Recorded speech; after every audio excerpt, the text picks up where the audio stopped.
د یو وخت کیسه ده چې په خټک پل کلي کې به یو پلار او یوه لور اوسېدل. د پلار نوم یې رئیس خان او د لور نوم یې مایره. مایره به روزانه بهر تلله او هغلته به یې لوبې کولې. یوه ورځ چې کله مایره بهر لاړله او هماغه شان لوبې کولې، هغې ولیدل چې یو دوه هلکان سکول ته روان دي. هغه راغله او کور کې پلار ته وویل: بابا، زه هم سکول ته تلل غواړم. رئیس خان چې کله د مایره خبرې واورېدې نو په سوچ کې شو، خو بالاخره یې هغه د خټک پل مشهور سکول یاسین ماډل سکول کې داخله کړه. مایره په خوشحالۍ سره سکول ته لاړه او په کلاس کې به یې په ډېر په شوق زده کړې کولې. او مایره په لومړي کال په خپل کلاس کې لومړی مقام ترلاسه کړو. چې کله رئیس خان دا ولیدل نو ډېر ویاړ احساس کړ او ماریا نور هم زده کړې ته دوام ورکړو او همدارنګه په دویم کلاس کې هم لومړی مقام ترلاسه کړو. مایره به د کلاس دوران کې ماشومانو ته هم سبق ښودو. وخت په تېرېدو شو خو ماریا هم هغه شان مخکې روانه وه. کاش چې زه هم یوه ډاکټره وای. او د هغې نه وروسته د پېښور بورډ امتحان شروع شو.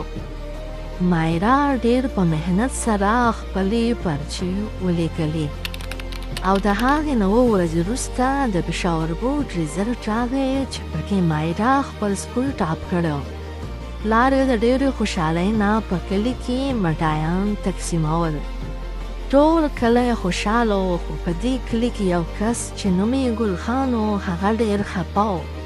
هغه د ښځو د تعلیم خلاف و. ګل خان د ډېرې غوسې نه کلي ته راغی او د کلي خلکو ته یې خبرې شروع کړې. کلیوالو زما خبره واورئ. په ښځو باندې چا تعلیم کړی؟ ښځې خو ښه په چالو وایي او د کور کار وکوي. رئیس خان دې زموږ کلی نه شرموي. رئیس خان چې کله د ګل خان خبرې واورېدې نو هغه ډېر زیات اندېښمن شو. هغه په کټ کې ناست و او په دې دوران کې مایره راغله. هغه هم په کټ کې ورسره کېناسته او پلار ته یې ډاډ ورکړو: بابا، زه به همیشه ستا عزت ساتم. مایره خپل پلار ته وویل چې د خلکو خبرو ته غوږ مه نیسه. پلار یې هم راضي شو او هغه یې د امریکیټ ټسټ دپاره پېښور ښار ته ولېږل. په لومړۍ ورځ باندې مایره د خپل امریکیټ ټسټ دپاره رجسټریشن وکړو. مایره ټوله شپه ښه ډېر محنت وکړو او هغې نه وروسته یې د امریکیټ ټسټ صحیح طریقې سره ورکړو. 1 هفته وروسته چې کله د امریکیټ ریزلټ راغی نو مایره خپل نوم پکې ولیدو او همدارنګه مایره د میډیکل پوهنتون لپاره وټاکل شوه. کله چې ماریا خپل پلار ته وویل نو یې پلار سرو کې اوښکې راغلې او همدارنګه مایره خپله زده کړه روانه وساتله. او یوه ورځ چې مایره یې ارمان کو هغه ډاکټره شوه او د پر هغه څو ورځې یې ډېره ځانګړې وه. د ډېرې خوشحالۍ نه د رئیس خان په سترګو کې اوښکې وې او هغوی دواړو یو بل ته ډېره په مینه غېږه ورکړه او رئیس خان د مایره په نوم روغتون جوړ کړو. ټول د کلي ښځې به مایره ته د علاج دپاره راتللې. 2 میاشتې وروسته چې کله د ګل خان ښځه بیماره شوه. هلو ډاکټر مایره، زما ښځه بیماره ده. ډاکټر مایره ګل خان ته وویل چې ښځه دې هسپتال ته زر زر راوله.